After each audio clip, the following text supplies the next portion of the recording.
आपल्या ताकदीनं किंवा आपल्या अहंकारानं माजलेला होता आणि तो माजलेला कालिया अहंकाररूपी कालिया प्रत्येकाच्या मनामधला जो अहंकार आहे तो अहंकाररूपी कालिया माजला आणि त्यानं असं एक गरुडाला पहिलं ठरविलं होतं की गरुड भगवंताला भाद्रपदेमध्ये कोणता सण असतंय ते पंचमी, त्या भाद्रपदेमध्ये पंचमीच्या टायमाला गरुड भगवंताला भरपूर अन्न द्यायचं आणि एक साप खाण्यासाठी द्यायचा. हे त्याला मान्य नाही झालं. त्यानं त्याच्यासाठी त्या गरुडाची पूजा अर्चा सोडून दिली आणि मी त्या गरुडाबरोबर युद्ध करीन किंवा त्या गरुडाला देणारच नाही अन्न असा मनामध्ये अहंकार करून त्या गरुड भगवंताची पूजा अर्चा करण्यासाठी तो त्याला विरोध करू लागलेला होता. आणि ती कथा श्रीधर स्वामी सांगू लागलेले. अंडज प्रभुभेने लपावया ठाव कोटेन मिळे कालिया तो यमुना डोही त्या पक्षीवर या शाप होता पूर्वी. आवत मग त्या असणारा तो कालिया साप इकडं रानावनात फिरायला लागला आणि त्याला फिरत असताना त्यानं गरुडाला पूजा अर्चा सोडली म्हणून गरुड भगवंत म्हणले आता ह्याला मारल्याशिवाय राहायचं नाही. मग त्याला गरुडाच्या भेणं कालिया सर्पाला ह्या पृथ्वीवर कुठंच ठाव भेटना गेला. पण त्याला असं समजलं की त्या गरुडाला ह्या यमुनेमधला जो कालिया नावाचा डोह आहे ह्या डोहामध्ये गरुडाला येता येत नाही. का येता येत नाही तर त्या गरुडाला एक सोभर नावाचे ऋषी होते आणि त्या सोभर नावाच्या ऋषीनं शाप दिला होता की गरुडा ह्या डोहामध्ये तो यायचं नाहीस, इथले मासे खायचे नाहीस. असा गरुडाला शाप असल्यामुळं गरुड त्या डोहामध्ये येत नव्हता. मग कालियाला वाटलं की इकडं तिकडं पृथ्वीवर राहिलं आणि कधीतरी येऊन आपल्याला अचानक ह्यो गरुड मारल्याशिवाय राहणार नाही. त्याच्या भेणं तो असणारा कालिया साप त्या डोहामध्ये आला आणि त्या डोहामध्ये राहू लागलेला आहे. यमुना जीवनीचे मत्स्य काढून उरगर बक्षी अनुदेनी तो ते सोबरी नामे महामुनी भानु जाती तप करी तसे. मग एक सोभर नावाचे ऋषी होते. ते सोभर नावाचे ऋषी त्या यमुनेच्या काठावर तप करीत बसलेले होते.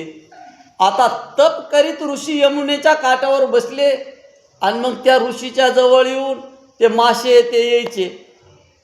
पण मासे ते आल्यावर त्या सोभर ऋषीनं त्या माशांच्यामुळं गरुडानं इथं मासे खाण्यासाठी आलेल्या गरुडाला इथं आल्यावर गरुडाला शाप दिला. मत्यावगे मिळून सोबरी गेले चरण म्हणती तू साधो येते असोन आम्हा लागून गरुड मारी. ते सोबर ऋषी तिथं तपश्चर्या करीत बसले होते त्या यमुनेच्या डोहाजवळ. तिथले माशाईली पुन्हा गरुड येऊन खात होता. मग त्या माशाईंनी ठरविलं की आता हे इथं सोबर ऋषी बसलेत, आपण काय करू, आपल्यावर जे काही मरणाचं संकट आहे हे संकट टाळण्यासाठी आपण या ऋषींना शरण जाऊ आणि ऋषीला शरण जाऊन त्यांच्याकडून आपण जीवदान मागून घेऊ असा विचार केला. ते सगळे मासे मिळाले आणि त्या सोबर ऋषीकडे शरण गेले. म्हणले हे ऋषीवर्य, तुम्ही एवढे मोठे तपस्वी महान ऋषी इथं असताना आम्ही तुमच्या जवळ राहतो आणि ते गरुड इथं येतोय आणि आम्हाला मारून खातोय असं घरानं त्या सोभर ऋषीला ते मासे सांगू लागलेले.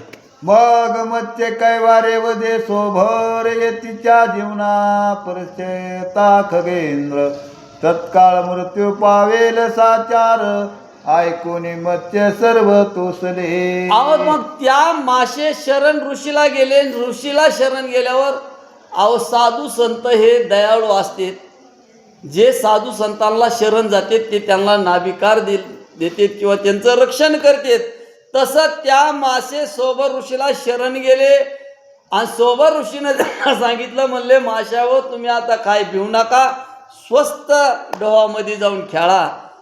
मग असं त्या माशाने लावलं आणि सोबर ऋषीनं गरुडाला शाप दिला की म्हणले हे गरुडा, आता जर तू या ठिकाणी येशील आणि या पाण्याला जरी स्पर्श केलास तरी तू मरून पडशील, असा शाप दिला.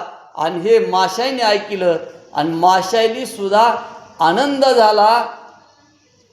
ते विष्णुवाहने जाणून न पुन्हा त्याजिले ते स्थान, त्या हाती कालिया म्हणून राहिला येऊन दिजेंद्र भये. अहो असा शाप झाला होता गरुडाला, हे त्या साप कालियाला कळालं. आणि कालियाला कळाल्यावर पुन्हा कालियालाही आनंद झाला. म्हणला आता आपण सुद्धा या गरुडाच्या तापातून वाचलो. आणि त्या गरुडाला शाप दिल्याला कळाल्यावर तो कालिया तिथं येऊन राहिलेला आहे.